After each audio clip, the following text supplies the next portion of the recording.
So, hallo zu ihr Lieben zu der Hour of Prayer. Da sind wir wieder. Wir waren ein bisschen unterwegs. Es ist für uns immer wirklich so eine erfrischende Sache, mit euch zusammen zu beten. Wenn ich schon in den Chat reingeschaut habe, und das mache ich immer sehr, sehr gerne am Anfang, einfach mega motivierend zu sehen. Ihr kommt aus Österreich, aus Deutschland, aus Gran Canarien, aus der Schweiz, von überall.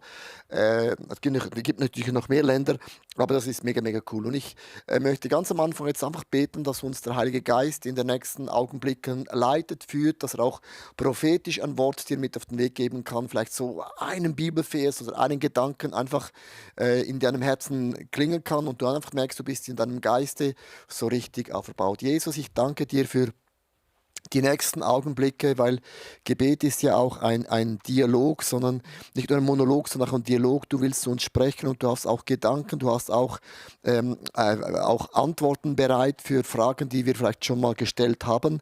Aber ich bin dir so dankbar, dass ich einen Gott habe, der es gut mit mir meint, der einen Plan hat, der auch eine Leidenschaft für mich hat und der auch unbegrenzt ist den Möglichkeiten, was du alles in mir, durch mich bewirken wirst.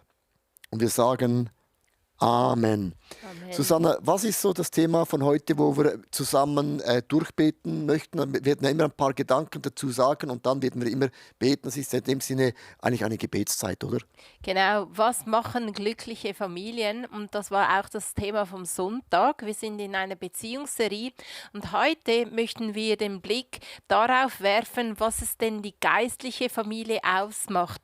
Ich weiß nicht, ob du eine Familie hast, ob du verheiratet bist oder ob du Single bist oder du verwitwet bist, aber wir sind jetzt im Moment eine geistliche Familie und was da für Punkte wichtig sind, wo wir Handlungsfähigkeit haben, da möchten wir 5 Punkte durchgehen und auch dann entsprechend beten. So, mir hat eben jemand gesagt, ja, aber ich bin ja noch Single.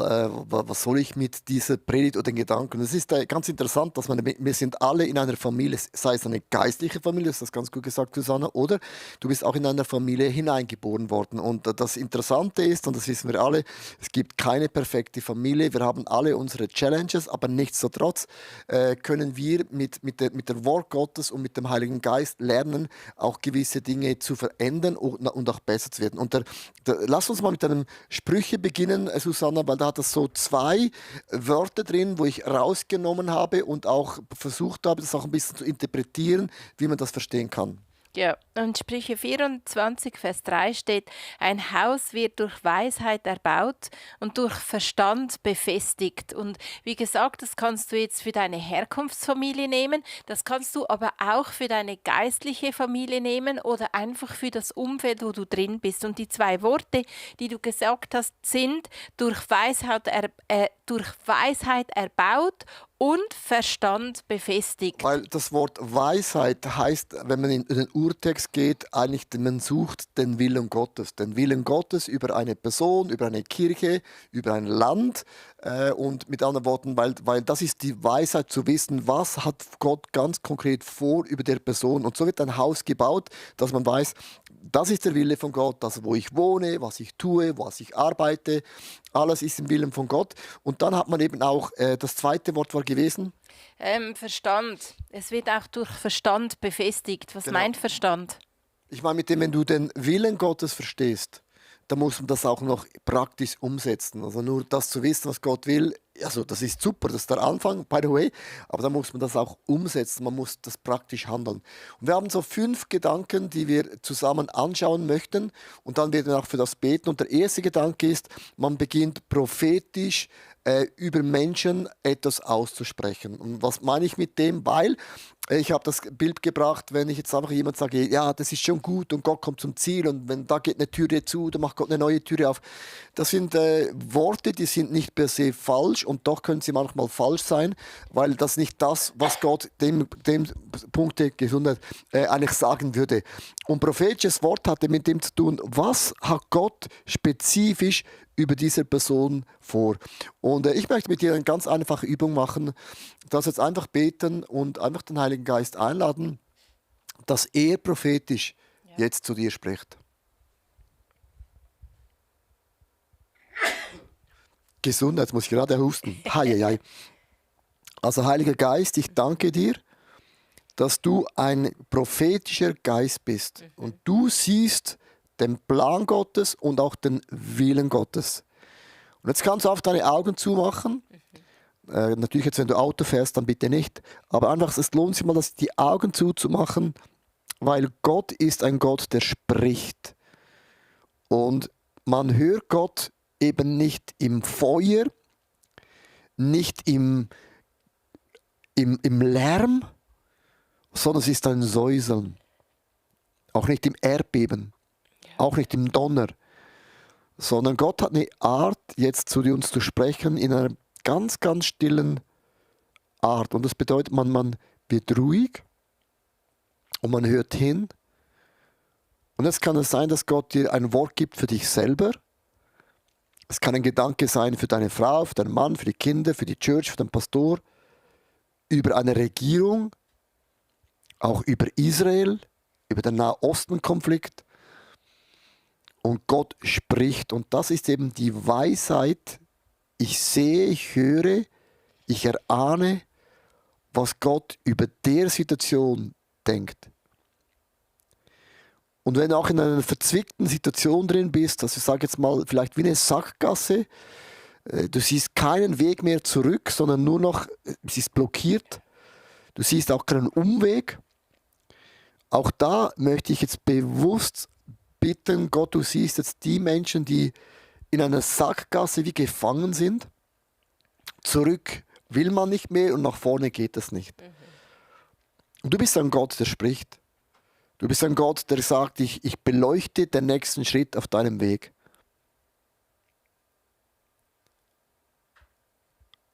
Und das tun wir im Bewusstsein, dass du zu uns sprichst.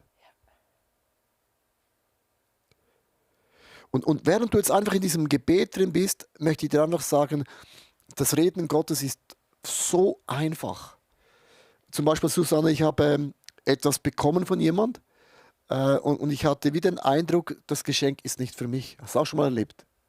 Ja. Und das fühlt sich ein bisschen nicht komisch an.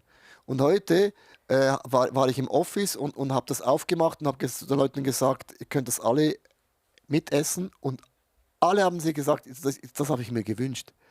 Wow. Und das ist manchmal, dann denkt man ja gut, das war jetzt einfach ein Gedanke. Ja, logisch, Gott gebraucht unsere Gedanken. Und es ist manchmal so einfach und so simpel. Und ich möchte dir sagen, ein Mensch kommt dir auf das Herzen oder du träumst über einen Menschen. Du träumst einfach so. Also warum hast du geträumt? Es gibt so viele ganz einfache Botschaften, die wir oft ein bisschen denken, jetzt habe ich über den geträumt. Frag mal, wieso habe ich über das geträumt?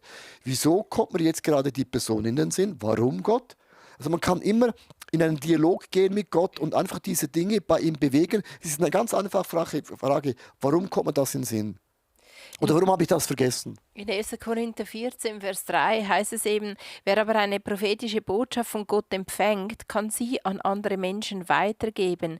Er hilft ihnen, er tröstet und ermutigt sie. Und wer will nicht die Hilfe bekommen, den Trost bekommen und die Ermutigung bekommen? Und heute habe ich ein Teaching gehört, wo es geheißen hat, hey, deine Hausaufgabe für jede Woche ist 10 Minuten lang ein weißes Blatt Papier und einen Stift vor dir zu haben und aufzuschreiben, was der Heilige Geist für dich sagt. Weil damit übst du, dass du ihn hörst und wenn du dann anderen begegnest, bist du voll und hast etwas zum Weitergeben. Also das habe ich mir aufgeschrieben. Einmal in der Woche 10 Minuten hinsitzen, weißes Blatt Papier und einfach hören, was Gottes Gedanken über dich sind. Und zuerst für dich und dann kannst du es weitergeben. Mega, mega cool. Heute Morgen haben wir gebetet mit dem ICF-Staff und dann habe ich gesagt, unten hört auch auf Gott, schreibt in den Kommentar die Eindrücke, die ihr habt. Und ich fand es mega interessant, weil oft ist so, wenn man, es waren relativ viele Leute da und dann geht es mega lange, wenn jede Person das sagt, da gibt es so einfache Tools. Sie konnten auch einen Kommentar reinschreiben und da hat jemand, es ging ja um die Microchurches, hat gesagt, lass uns für die beten.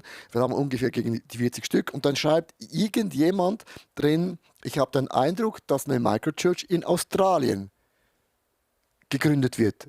Und ich möchte euch sagen, also Australien würde mir gar nicht in den Sinn kommen. Und das hat uns mega ermutigt, weil wir gemerkt haben, dass, wir haben jetzt noch keine Microchurch, noch nicht in Australien, aber ich habe gemerkt, da hat jemand prophetisch über den Rand gedacht.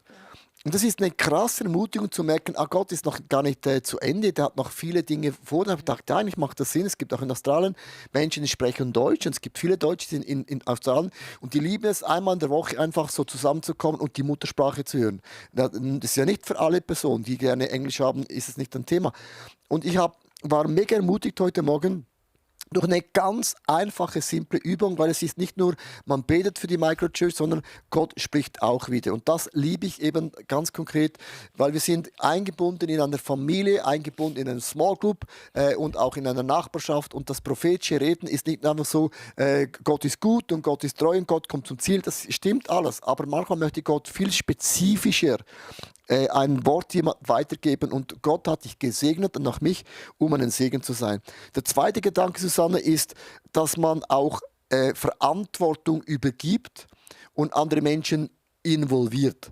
Und wieso sage ich das? Weil mir ist das aufgefallen, dass wir Christen, wir haben ja die Tendenz, ich auch, dass wir mega viel machen. Also man hilft den Leuten, man macht das Haus auf, man macht eine Small Group, und Leute kommen, da gibt es immer die einen, die bringen etwas mit und die anderen, die haben die Tendenz, nicht dazu beizutragen. Und dann, was dann irgendwann entsteht, man ist enttäuscht, man ist immer irgendwann enttäuscht, also man muss nur genügend lange warten, ist man enttäuscht und dann ist man so enttäuscht von der Person, von die Person, von die Person und was man dann macht, man schüttet das Kind mit dem Bad aus. Und das ist das Schlimmste, was man machen kann, dass man die guten Werte, die man hat, ausschüttet. Und es sind fast immer 1, 2 Leute. Rick Warren hat mal gesagt, wenn du eine Gemeinde, eine Kirche leitest mit 20.000 Leuten, es sind 3 Menschen, die dir so auf den Wecker gehen, dass du aufgibst. Es sind nicht die 19.997. Das ist krass. Es genügt eine Person, 2 Personen, wo du sagst, ich habe keinen Bock mehr. Und ich möchte dich jetzt einfach fragen, ehrlich, wo hast du das Handtuch geworfen? Das ist jetzt nicht im ganzen Leben so, aber es kann in einem Bereich sein, dass du sagst, da mache ich nicht mehr. Das ist für mich erledigt. Und erledigt, aber nicht in dem Sinn, dass etwas zum Ende kommt, weil Gott sagt, es kommt zum Ende, weil du sagst, ich habe keinen Bock mehr aus Verletzung. Und ich möchte mit dir zusammen einfach jetzt für das beten, dass da, wo du enttäuscht bist, wo du findest, Menschen haben dich ausgenutzt, Menschen haben dich missbraucht, du warst nur Zweck zum Mittel in dem Sinn. Menschen haben es nicht gut gemeint in dem Sinne. Keine Ahnung, was deine Geschichte ist. Ich möchte zuerst für das beten und dann euch erklären, wie man das ganz praktisch auch lösen kann. Aber Vater, ich bringe dir die Bereiche, wo ich wirklich wie eine Niederlage eingesteckt habe. Ich bringe die Bereiche, wo ich aufgehört habe, mein Herz aufzumachen, wo ich aufgehört habe zu dienen, weil Menschen aus meiner Perspektive wie mich ausgenutzt haben, wo es nicht um mein Herz ging, wo es nicht um mich als eine Person ging, sondern ich war einfach ein Mittel. Und ich halte dir das hin, weil ich merke, ich habe da eine Türe aufgemacht für Unvergebenheit, für Bitterkeit, für auch Groll. Ich habe auch eine Türe aufgemacht, dass ich nicht mehr diene, so wie ich das eigentlich gerne würde. Ich habe auch diese Werte über Bord geworfen. Und das Schlimmste von dem ist, dass ich nicht in dieser Kraft, in dieser Fülle, in dieser Autorität mit dir mehr gehe. Und ich lege dir das alles hin, wo ich sage es bewusst, wo ich das Gefühl habe, und es ist ein starkes Gefühl, das Leben hat das nicht fair mit mir gemeint. Und die nächsten Brüder und Schwestern, die mir ja so nahe stehen, die waren für mich auch nicht da. Und es ist jetzt mega wichtig, dass du das ein bisschen aushältst. Und es kann ja sein, dass 90% du voll unterwegs bist mit Gott, aber so 10% oder 2% oder 1%, was auch immer das ist, hast du wie nicht eliminiert. Hast du wie nicht Gott anvertraut, da ist keine Heilung geschehen, da ist keine Versöhnung geschehen, sondern da ist eine Kraft hineingekommen, die nicht von Gott ist. Und während du das aussprichst, Leo, sehe ich einfach einige von uns, die sind irgendwo gestolpert und vielleicht auch liegen geblieben, um dieses Bild zu brauchen. Und ich sehe, dass du wieder aufstehst und vorhin hatten wir es vom prophetischen Reden und dass du wieder eine neue Sicht bekommst, was deine Aufgabe ist. Und ich möchte dir vorlesen, 2. Timotheus 2, Vers 2. Da heißt es, was du von mir in Gegenwart vieler Zeugen gehört hast, das sagt Paulus zu Timotheus, das gib an zuverlässige Christen weiter, die wiederum fähig sind, andere im Glauben zu unterweisen.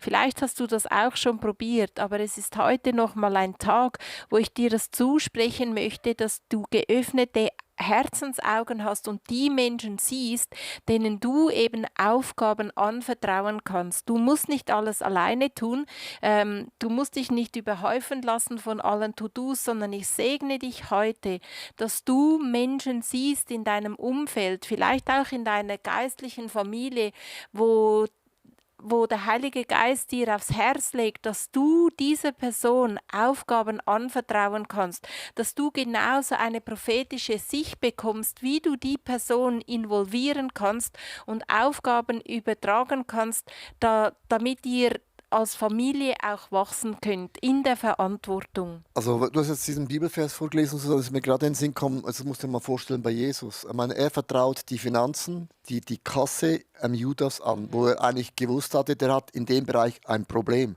Und das würden wir eigentlich nicht machen. Wir sagen ja, das ist zu fahrlässig. Und Jesus, ich glaube, er hat mit dem ihm auch eine Chance gegeben, dass da etwas gesund hätte werden können. Jetzt war das nicht der Fall. Dann sagt man, okay, hat nicht funktioniert, aber wenn es dann funktioniert, sagt man, ich habe es immerhin probiert. Und Verantwortung zu übergeben ist immer ein Risiko. Immer ein Risiko, dass es nicht genauso rauskommt, wie ich das gerne hätte, oder Menschen auf der Strecke plötzlich wegbrechen oder plötzlich das hinwerfen und du dann am Ende doch wieder alleine da bist. That's life. Und wenn ich da enttäuscht bin, hilft mir einfach die Perspektive zu wissen, das hat Jesus auch erlebt. Und Jesus hat am Kreuz gesagt, Vater, vergib ihnen, denn sie wissen nicht, was sie mir angetan haben. Und dieser Satz, der ist wirklich gefüllt mit einer, sag ich mal, eine Ohnmacht, nicht eine Wut, aber das ist eine Schwere. Das ist nicht so, ja, ist kein Problem, vergib ihnen, sondern sie wissen nicht, der Satz alleine, was ich wegen ihnen ertragen habe. Und darum ist es für mich mega, mega wichtig, dass wir das immer wieder beten, dass wir loslassen können und nicht aufhören, wieder Menschen das Vertrauen zu geben, weil es ist dann nicht fair, nur weil mich jemand 3-mal vielleicht oder 4-mal enttäuscht hat, vielleicht missbraucht hat, kann sein, dass die Nummer 5 oder 6 das eben genau nicht mehr macht. Und wenn man dann enttäuscht ist, hat man den Reflex, ja, ich vertraue gar niemand mehr. Und dann ist man genau da, wo der Teufel uns will haben, weil dann beginnen wir, die Menschen anzuklagen, beginnen wir, die Menschen zu definieren und sagen, eigentlich meint es niemand gut. Und dann kann man mir Menschen, die es gut meinen, stehen wir plötzlich im Weg. Und darum ist es für mich ein mega, mega wichtiges Gebet, dass wir immer wieder auch beten, hilf mir, dass ich die Verantwortung übergeben kann. Und ich möchte zu dem noch was sagen, wenn du Verantwortung übergibst, musst du wissen, es kommt nicht genauso raus, wie du das gerne hättest, sonst musst du es selber machen. Das ist etwas, was der Coach einmal zu mir gesagt hat. Ich war so frustriert, weil viele Dinge im ICF laufen nicht so, wie ich es gerne hätte oder wo ich finde, es sein müsste. So. Und dann hat mich der Coach gefragt, ja, wie viel Prozent müssten dann das so sein, wenn du es übergibst, dass du dich wohlfühlst? Ich habe gesagt, 80% kann ich leben. Hat er gesagt, also 20% ist anders. Ich habe gesagt, ja, das ist das Maximum. Hat gelacht und gesagt, wenn du bis 60% gelangst, dann ist es ein Wunder. Hat gesagt, also Realität ist sogar nur 50%. Also man lebt mit 50% Frust. Ich gesagt, ja, that's life. Und man muss auch lernen von dem Bubble, ich habe am Sonntag das ja erklärt, wegzukommen und sagen, ich öffne etwas für auch eine Andersartigkeit und das bereichert dann am Ende unser Leben. So. Also Leo, prophetische Worte aussprechen, das fördert den Wert. Ja. Und bei Involviere und Übertrage Verantwortung haben wir am Sonntag dieses Wort Perspektive gehabt. Was meinst du damit? Perspektive meine ich damit, wenn ich zum Beispiel unseren Söhnen habe ich auch den freien Tag, habe ich jedem einen Samstag übergeben. Das heißt, sie bekommen eine Perspektive, dass sie nicht das Gefühl haben, es läuft immer genauso ab, wie ich das will. Sondern sie sagen, ich habe eine Perspektive, dass ich jetzt auch Dinge mal machen kann mit der ganzen Familie, dass ich gerne hätte. Das gibt eine Perspektive, weil wenn man nicht mitprägen kann, ist es Perspektivlosigkeit. Das heißt, es läuft nie so, wie ich das gerne hätte und ich kann auch nichts reingeben. Und darum ist auch das Schöne, die Kirche ist ein Leib. Es gibt eine Hand, es gibt einen Fuß, es gibt ein Ohr, gibt Haare, es gibt Bereiche, die man sieht, es gibt Bereiche, die man nicht sieht. Mit anderen Worten, jede Person hat einen Beitrag zu geben und so wird der Leib schön und funktioniert. Und das gibt eine Perspektive, wenn man gebraucht wird und auch eingesetzt wird. Das habe ich mit dem gemeint. Sehr schön. Der nächste Punkt ist, kreiere Spaß und Erinnerungen, weil, anstatt Perspektive jetzt wie beim vorigen Punkt, weil das verbindet. Ja, und das hört sich jetzt auch nicht so geistlich an. Sagen Leute gesagt, ja, was hat denn das mit Gott zu tun? Sag eben mehr. Weil ich finde, wir lesen die Bibel immer sehr einseitig, sehr, sehr geistlich. Da muss man mal vorstellen, also ist auch richtig so, also muss man mal vorstellen, wenn Jesus ist mit den Jüngern gelaufen, manchmal 1 Tag, 2 Tage, eine Woche, da erzählst du Geschichten, du erzählst über die Niederlagen, man lacht zusammen, man weint zusammen. Es hat alle Komponenten und ich finde eben, wir spalten das, also ich lese das immer weg, denke, ja, Jesus war da, Punkt, und dann ist er weggepumpt im nächsten Ort. Aber sie sind mit dem Schiff gereist, sie sind gelaufen, sie haben Stürme erlebt, sie haben alles erlebt und das sind dann die Dinge, die man dann erlebt, wenn du vom Sturm bist zusammen.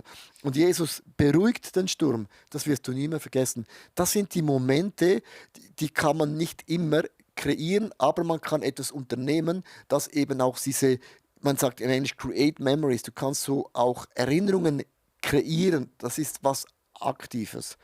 Weil die meisten, die gehen ein bisschen wie ein Blatt im Wind, man fliegt ein bisschen gemäß dem Wind. Und ich finde es gut, wenn man sich Gedanken macht und sagt, Heiliger Geist, was kann ich für Dinge unternehmen? Das macht man am Sonntag bei der Predigt auch so. Was gibt es für eine Illustration, die Menschen nie mehr vergessen? Oder was gibt es denn für eine Geschichte, die prägend ist, wo Menschen hilft, in der Krise doch an Gott festzuhalten? Also das sind alles ganz praktische Tools, die uns ja hilft zu merken, Lachen.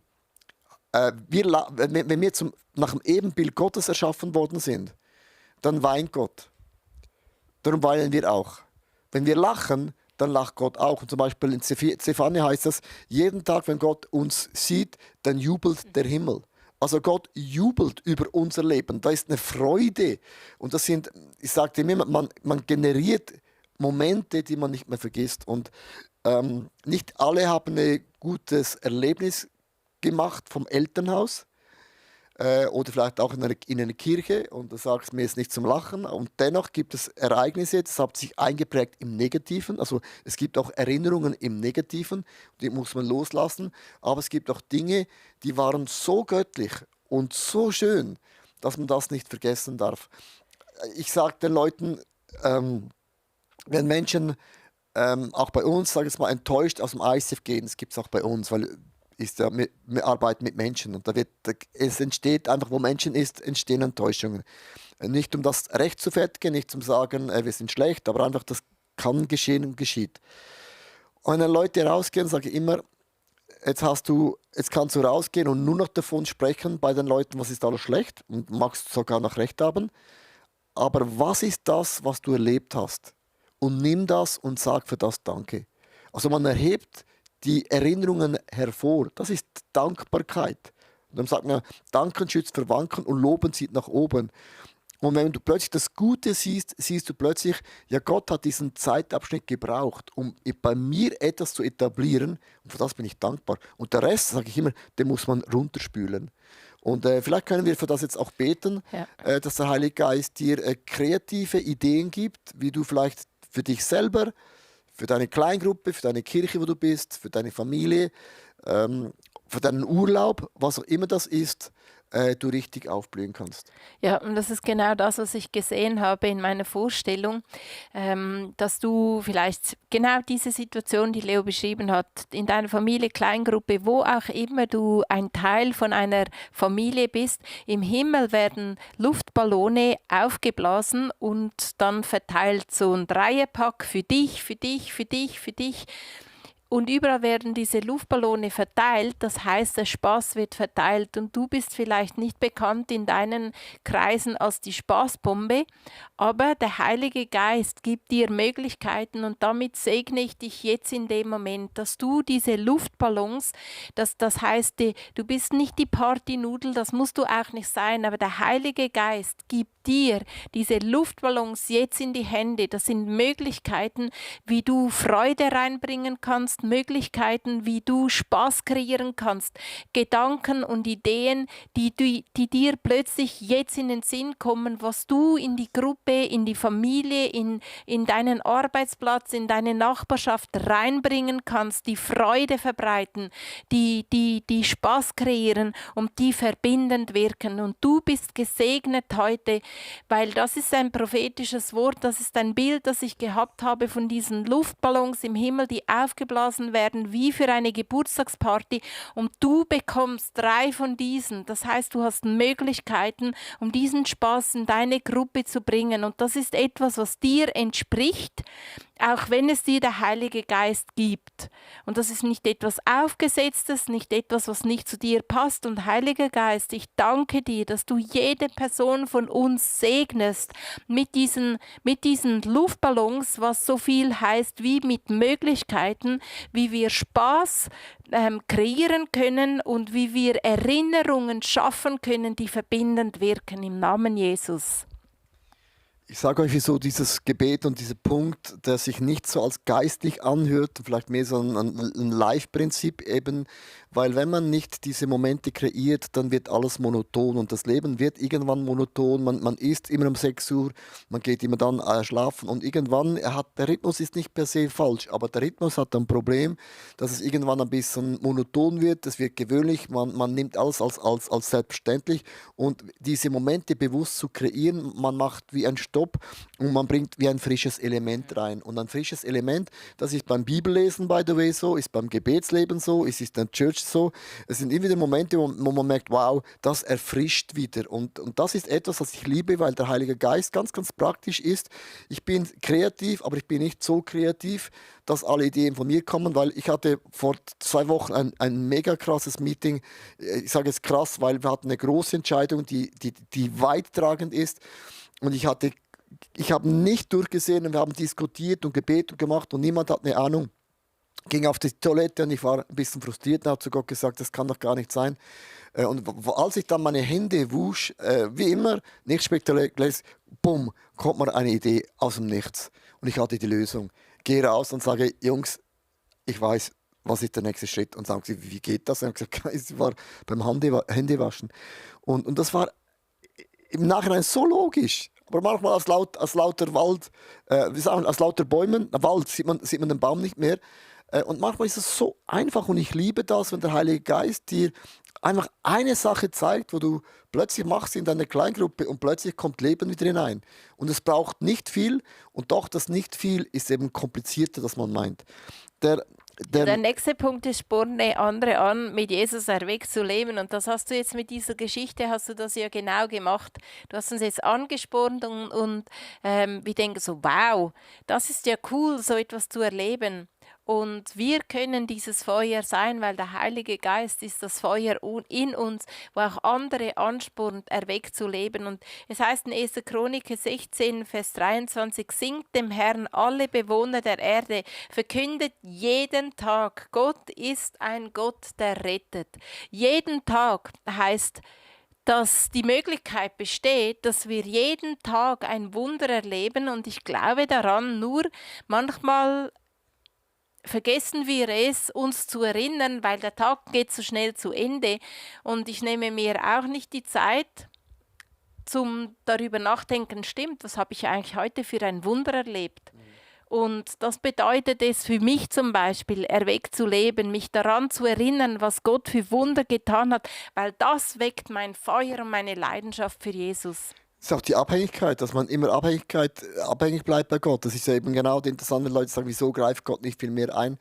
Ich glaube, es liegt nicht so fest an Gott, sondern Gott weiß, dass es gewisse Abhängigkeit braucht. Und wenn wir alles gerade in einem Gebet bekommen, wir Menschen, dann würden wir Gott nehmen wie ein Kiosk. Und Gott ist kein Kiosk, sondern es ist eine Beziehung. Und ich glaube, eine gewisse Spannung, glaube ich wirklich, dass Gott das auch zulässt. Ich habe manchmal zu Gott gesagt, wieso gibst du mir keine Antwort auf eine so krasse Frage, die ich habe? Und ich hatte den Eindruck, es liegt nicht an Gott, sondern Gott kennt mein Herz. Kaum habe ich das beantwortet, lässt das wieder ein bisschen nach, die Freundschaft mit Gott. Und das ist eben in meiner Perspektive eben der Punkt, dass wir nie einfach alles zusammen haben, sondern immer wieder schauen dürfen müssen, dass dieses Feuer mit Gott eben brennt. Und es ist wie ein physisches Feuer. Wenn man nicht Holz drauflegt, wird das Feuer automatisch kleiner und auch kälter. Und das ist für mich auch etwas, weil mir wurde bewusst, wenn du zum Beispiel sagst, ich habe keine Leidenschaft mehr für Jesus oder ich spüre Gott nicht mehr. Ganz einfachen Lifehack. Erzähl heute jemand von Jesus. Und die Bibel sagt, wenn wir ihn bekennen vor den anderen Menschen, bekennt er uns im Himmel. Und was immer geschieht, wenn wir von Jesus sprechen, es entsteht das größte Feuer in uns als bei der Person, wo wir den Glauben erzählen. Und das ist auch so krass, weil du plötzlich merkst, von Jesus zu sprechen, ist eine Substanz. Das ist nicht einfach so ein Name und irgendetwas hat es mal gegeben. Man merkt, das ist, wenn du über Vergebung sprichst, über das Kreuz sprichst, dass wir getrennt sind und dass wir mit Gott wieder eine Freundschaft haben können und der Heilige Geist kommt in mich hinein. Du sprichst der Himmel aus und du beginnst den Himmel zu spüren. Und vielleicht können wir jetzt zusammen beten, also nicht vielleicht, lass uns zusammen beten, dass Gott uns verbindet mit Menschen im Arbeitsfeld, zu Hause, wo auch immer, wo wir ein Botschafter, eine Botschafterin sein dürfen an der Stelle von Gott und das Evangelium mit deiner Geschichte, mit deiner Art auch erzählen kannst. Und wir können Erweckung nicht machen, aber wir können dafür bitten. Wir können niemanden zum Glauben erzwingen, aber wir können Gott darum fragen. Und ich sage immer, das ist der Unterschied. Wenn ich nicht frage, dann passiert auch meistens gar nicht. Aber lass uns einfach für einen Moment Gott bitten, dass er einfach einen Menschen in dein Leben bringt, einfach zugefallen. So, man stolpert beim Tram in eine Person und die Person sagt, was liest du da? Und sagst, ich lese die Bibel. Also das ist ja ganz, ganz einfach. Also Vater im Himmel, ich danke dir, dass ich eine Botschaft erlebt habe, dass ich das erleben durfte, dass du mir alle meine Sünden und alle meine Fehler hast du vergeben. Ich bin ein Kind, ich bin reingewaschen, ich bin losgekauft, ich bin erlöst in deinem wunderbaren Namen. Und ich danke dir von ganzem Herzen, dass ich einfach jetzt erleben darf, dass du mein Leben gebrauchst, um von deiner Güte und von deiner Gnade und von deiner Größe erzählen zu dürfen. Verbinde mich mit Menschen oder schicke Menschen in mein Leben hinein, wo ich merke, nicht ich suche die Menschen, sondern die Menschen, die kommen in mein Leben. Wo ich merke, sie folgen mir. Wo ich einen Menschen zu dir führen kann, wo ich ihnen helfen kann, dass durch den Heiligen Geist diese geistlichen Augen aufgehen im Namen von Jesus Christus. Ja. Und es ist jetzt nicht die Frage, ja, wie mache ich das dann? Sondern einfach, Gott möge uns verbinden mit den Menschen, die offen für das Evangelium sind, die suchend sind, die Fragen haben und die Menschen, schick du die in mein Leben. Ja. Und es ist die Erwartungshaltung, die es ausmacht, weil ich hatte vor Ostern so Flyer von unserem Musical zu Hause, weil ich es einer ganz bestimmten Familie geben wollte, aber ich habe die Familie nie gesehen, bis am Dienstag vor Ostern. Und dann habe ich gedacht, oder? Ja, nun, dann geht's halt nicht und dann kannst du ja den Flyer wegschmeißen. Entweder oder, und das habe ich gemacht, gesagt, okay Jesus, wenn ich für diese Familie diesen Flyer, den tue ich jetzt nicht einfach ins Altpapier, sondern ich habe jetzt noch Zeit bis am Freitag, den Flyer jemandem zu geben und ich habe ihn gebetet, dass er mir eine Person zeigt und es ist mir eine Person in den Sinn gekommen. Ich bin hingegangen, habe den Flyer dieser Person gegeben und sie hat sich extrem bedankt. Das ist die Erwartungshaltung, die wir haben. Genauso für heute. Jesus für heute. Eine Person, die suchend ist und für die du eine Antwort sein kannst. Genau dafür haben wir jetzt gebetet. Es ist auch so ein Gedanke, als ich ganz am Anfang hatten wir so eine Kleingruppe, so eine Hauskreis hieß es noch dazumal, aber so genau.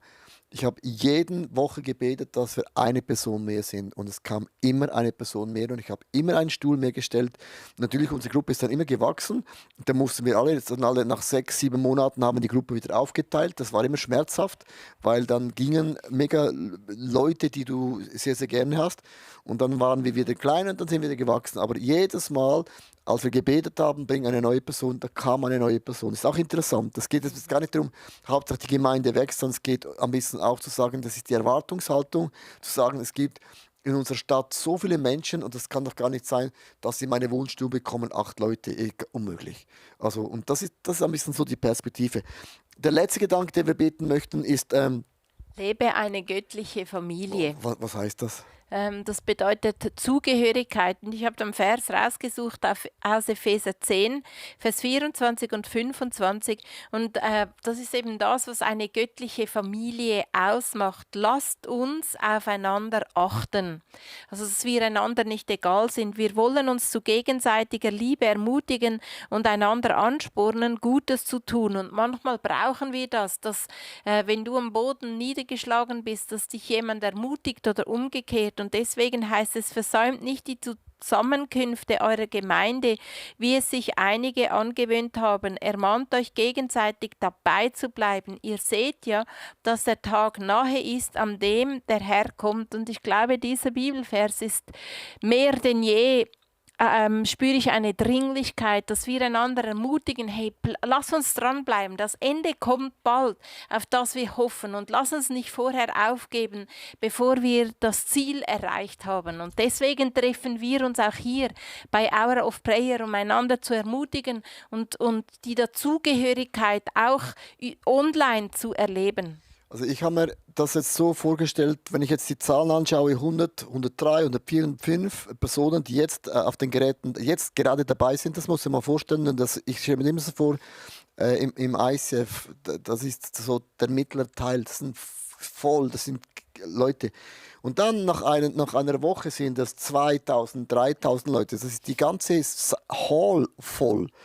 Und das ist wirklich die Kraft, die es hat mit diesem Online-Gebet, wo man einfach, du kannst irgendwann nur 3 Minuten hören, du kannst bei diesem Gedanken reinseppen, du kannst da wieder rausgehen. Das ist das Coole, du kannst so viel mitbeten, wie man will und das auch den Leuten auch weiterschicken. Und ich möchte jetzt gerne am Ende, lebe eine göttliche Familie, ich möchte zum Ende beten für Israel, weil ich finde es eine ganz, ganz komplizierte Geschichte da unten im Osten, ehrlich gesagt.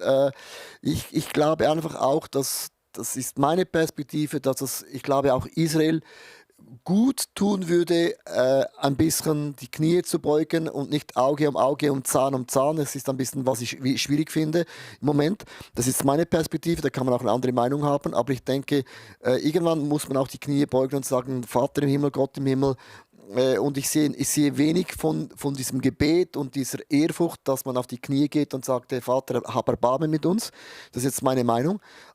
Kann ich jetzt auch relativ einfach sagen von diesem Stuhl hier draußen. Und darum finde ich es wichtig, dass wir für unsere geistliche Familie beten, für unsere Brüder und Schwestern, die da unten sind. Eine ganz verzwickte Situation, wo auch die ganze Welt sich überlegt, wie kann man das lösen. Wenn man dann die Bibel liest, sagt man, es wird nie richtig gelöst werden, es wird eigentlich noch schlimmer werden. Aber ich möchte mit dir zusammen jetzt einfach beten. Ich weiß manchmal auch nicht, für was soll ich beten wirklich noch, weil man schon viel dafür betet. Und das ist das Coole, man kann das Herz ausschütten und Gott ordnet das Gebet ein. Und nichtsdestotrotz hört man immer die Geschichten von Christen, die sagen, Gott hat Wunder gemacht. Er hat uns bewahrt von dieser Rakete, uns bewahrt von dem und jenem und das auf beide Seiten.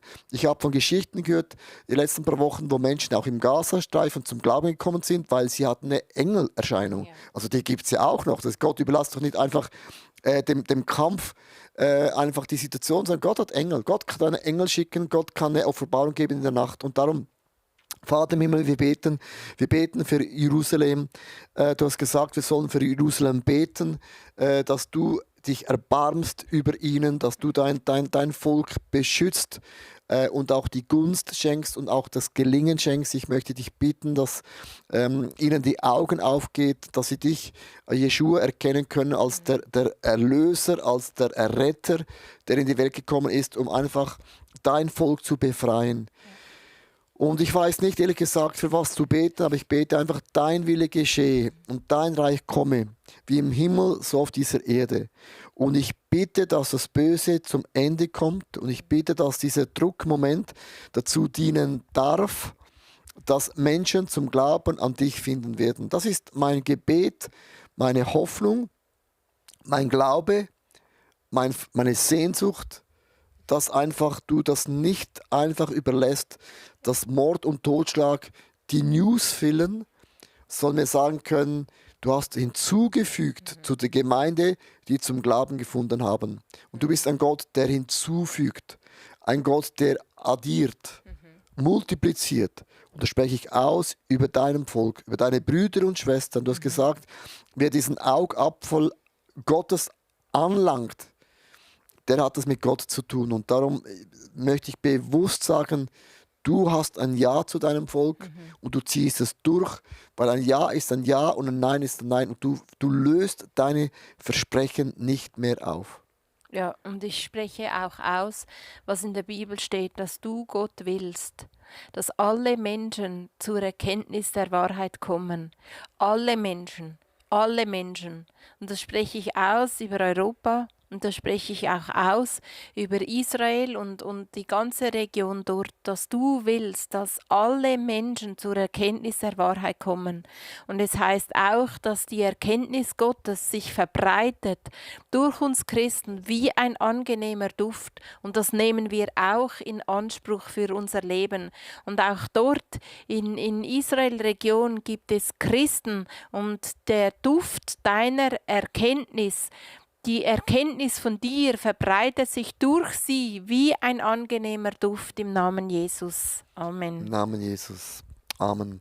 So, ihr Lieben, ich habe noch ein Anliegen. Ich fände es mega cool, wenn du es jetzt auch zuhörst, dass du einfach heute noch Zeit nimmst, einfach für uns zu beten, für die Leiterschaft von ICF, dass du auch betest für deinen Kleingruppenleiter, dass du betest für die Regierung. Es ist immer nicht ganz so einfach zu leiten. Also wenn ich auch geleitet werde, denke ich, oh, aber hat denn die Person das und das nicht gesehen? Mag alles stimmen, aber ich glaube, Gebet bewegt wirklich, wirklich viel. Und Leiter brauchen Frauen und Männer, die brauchen deine Gebete. Das ist, ich sage immer, das ist das Wertvollste, was du für uns tun kannst, dass du für uns betest, für Schutz, für Bewahrung, für das Gelingen, für Freude, für Disziplin, you name it. Und das wäre mir ein Anliegen, einfach, dass du für uns einfach noch betest heute. Und wenn du irgendjemanden kennst, wo du denkst, das Thema von heute, Hour of Prayer, ist ihr Ding, dann schick doch den Link weiter. Vergesst nicht, Daumen hoch zu setzen, ganz kurz im Kommentar, danke für das Hour of Prayer. Je mehr dass du kommunizierst, desto mehr geht es auch auf YouTube sichtbar. Und das gleiche gilt auch für die Predigt vom Sonntag, by the way. Mach da immer einen Daumen hoch, schreibe Danke für die Predigt oder eine wertvolle Predigt. Man muss gar nicht mehr schreiben, aber je mehr Engagement das hat, desto mehr erscheint das eben auch für Menschen, die googeln. Und wir haben das jetzt zu oft, also nein, zum Glück erleben wir das immer mehr, dass Menschen aufgrund von YouTube zum Glauben an Jesus kommen, weil sie durch einen Titel auf uns stoßen, noch nie gehört haben von Jesus und so zum Glauben kommen. Darum, es ist eine ganz einfache, simple, auch evangelistische Art und Weise. Daumen hoch, Kommentar rein und das hilft bereits schon, dass Menschen, die mit Gott nichts zu tun haben, das auch sehen. Also, ich sage Gottes Segen. Schön warst du dabei. Bis zum nächsten Mal. Ja, God bless you. Tschüss.